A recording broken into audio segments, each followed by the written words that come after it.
Salut à tous. Alors aujourd'hui, nouveau concept.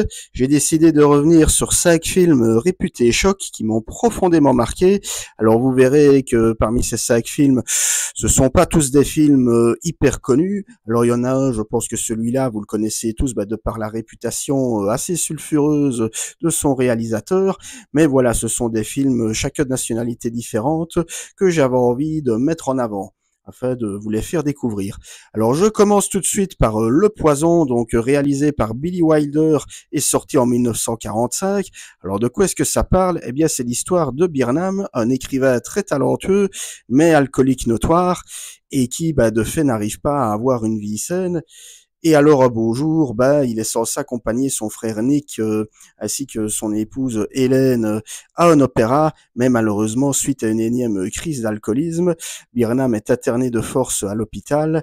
Et face à cela, l'épouse de Nick, donc Hélène, décide de lui venir en aide parce qu'elle a remarqué que voilà, Burnham était quelqu'un d'intelligent et que elle ne veut pas le voir sombrer. Voilà, donc elle va s'attacher à lui.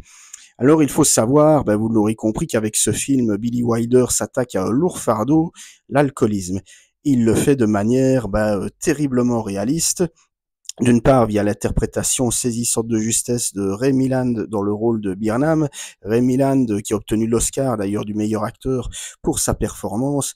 Il le joue d'une manière saisissante, c'est-à-dire qu'on va le voir comme ça, avoir les mains qui tremblent, la démarche pataude, également au niveau de la voix, je veux dire, il va parler d'une voix douce, puis tout d'un coup, sa voix va monter jusqu'à en devenir presque agressive, on va le voir suer, pleurer, et Billy Wilder va filmer tout ça façon cauchemar horrifique. On peut même dire film d'horreur, le temps de séquences d'hallucination assez impressionnantes où on va voir, voilà, donc Burnham qui va s'imaginer que des chauves-souris vont venir l'attaquer. Alors déjà, le film est en noir et blanc, un noir et blanc sublime, mais on va voir cette chauve-souris qui va s'avancer vers lui tel un démon, et on va le voir vraiment hurler à la mort comme s'il souffrait de démence. Donc c'est vraiment un vaste climat horrifique que Billy Wilder donne à voir. Donc vraiment comme s'il traitait l'alcoolisme comme ce qu'il est, je veux dire comme un véritable fardeau. Et à côté de ça, on a le combat d'un homme pour s'en sortir. Voilà, un homme qui est conscient de son intelligence et de son potentiel, mais qui, tôt ou tard, doit faire face à ses démons. Voilà. Et quoi de mieux que de les exorciser, pardon, il y a un roman qu'il pense coécrire avec Hélène, sobrement intitulé La Bouteille. Donc voilà, donc c'est un véritable, je vais dire pamphlet, entre guillemets, contre l'alcoolisme que donne à voir Billy Wilder, voilà, ainsi que, je le disais, je veux dire, la lutte d'un homme face à son addiction, tout en le retranscrivant de manière terriblement humaine, et c'est un film dont on ne sort pas indemne tellement on partage ce fardeau, quoi, je dirais, on se met à sa place, on partage la douleur de ce pauvre homme, voilà, ce qui fait que c'est un film qui est vraiment très bien réalisé, très bien interprété. Pour moi, c'est même l'un des meilleurs films de Billy Wilder, mais qui est plutôt éprouvant. Voilà. Alors en deuxième position, je pense que celui-là, vous le connaissez un peu tous, Seul contre tous, réalisé par Gaspard Noé, sorti en 1999 avec Philippe Naon dans le rôle titre. Alors l'histoire, c'est celle d'un boucher qui voilà sort de prison pour avoir assassiné, je vais dire, un type qui regardait d'un peu trop près sa fille. Et alors, on va voir cet homme qui va avoir de plus en plus de mal à se réinsérer dans la société. Voilà, il va avoir du mal à trouver du boulot. Il va avoir du mal à se faire accepter où qu'il aille, ce qui va le faire basculer, voilà, psychologiquement au point qu'il va développer une haine viscérale contre la société et contre absolument tout le monde. Et que pour lui, voilà, son seul je vais dire son seul sursaut, à sa seule lumière, on peut le dire, c'est l'amour quasi incestueux qu'il porte pour sa fille. Alors ici, on est vraiment dans une descente aux enfers psychologique assez glauque. Voilà, si vous connaissez un peu le cinéma de Gaspard Noé, je pense que vous vous doutez un petit peu de ce qui va se passer. Alors, on est littéralement plongé dans la tête de cet homme via cette voix off qui ne nous quitte pas de la première à la dernière minute, avec Philippe Naon et sa voix très grave qui vomit littéralement toute sa haine vis-à-vis de la société, et voilà, et vis-à-vis de tout le monde y passe, les homosexuels, les, les travailleurs, les chômeurs, en fait tout le monde en prend absolument pour son grade. Et voilà, malgré tout, même si on sait que voilà, on a affaire littéralement à un monstre, hein, type tout ce qu'il y a de plus odieux, eh bien, on ne peut s'empêcher d'éprouver, j'ai envie de dire par moment, de la peine pour voilà, c'est cet homme qui tente de se réinsérer malgré tout, mais qui voilà, qui est confronté, je vais dire, à une société qui évolue et qui a changé sans lui et auquel il ne peut rien faire. Voilà, et je le disais, on est vraiment dans une mise en scène en plus très recherchée, avec beaucoup de plans séquences. Alors quand on passe d'un plan à une autre, on a littéralement comme la détonation d'un revolver. Pouf, comme ça, c'était une manière, d'après Gaspard Noé lui-même, de bien nous faire rentrer dans la tête de cet homme tourmenté. Et ça fonctionne, quoi. Je veux dire, on a même au milieu du film, hein, je veux dire, un carton qui nous dit littéralement, attention, si vous êtes une âme sensible, ne continuez pas ce film, arrêtez-vous là.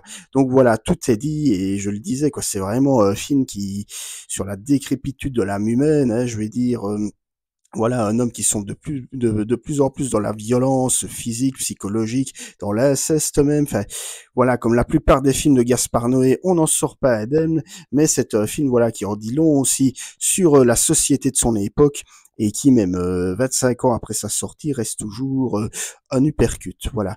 Alors ensuite, je vais vous parler de Even Knows What, qui est également sorti sous un autre titre anglais, Mad Love in New York, allez savoir pourquoi, réalisé par Josh et Benny Safdie.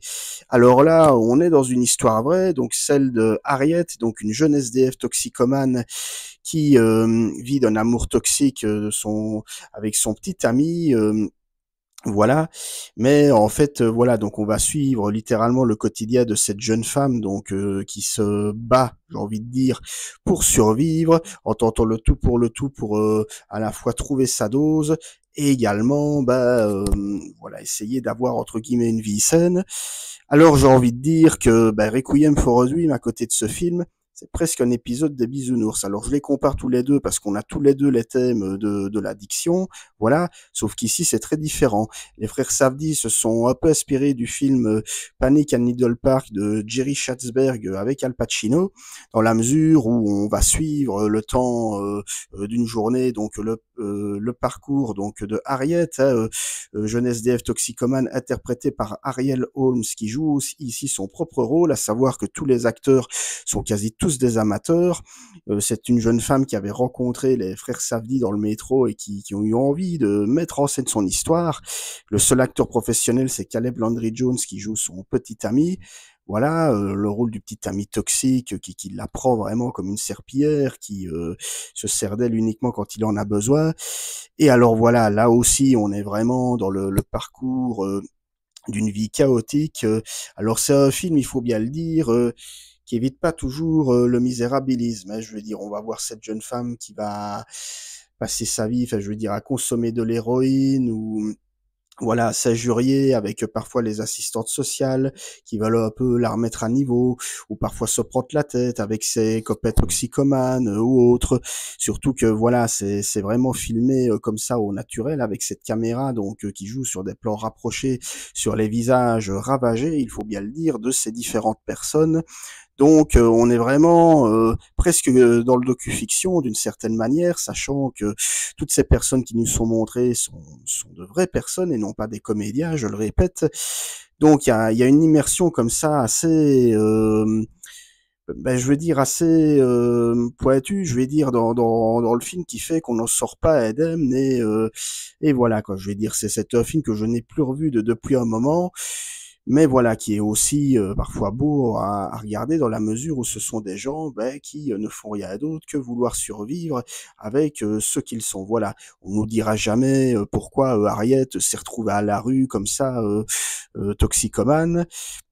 On nous dit juste que c'est quelqu'un qui tente un peu de vivre sa vie comme elle le doit. Voilà, donc vraiment Mad Love in New York, voilà, à ne pas regarder si vous êtes déprimé ou pas de bonne humeur, mais voilà, jetez-y un petit coup d'œil. Surtout que voilà, c'est les frères Safdie, voilà, qui avec Good Time et Uncut Gems ont prouvé qu'ils pouvaient faire du bon cinéma. Donc allez-y. Alors ensuite, film allemand, donc les nains aussi ont commencé petit, donc tout un titre réalisé par Werner Herzog. Et donc voilà, donc l'histoire c'est celle d'un centre de redressement dont tous les pensionnaires sont des nains. Et en fait, un jour, les nains, qui se sentent un peu opprimés, vont vouloir se révolter, et alors ils vont profiter d'une fête organisée par leur directeur pour euh, pour semer la pagaille, quand je lui dirais. Donc voilà, il va y avoir de la torture de poulets, de la torture d'animaux, même voilà. Donc ça va vraiment prendre une tournure quasi cauchemardesque.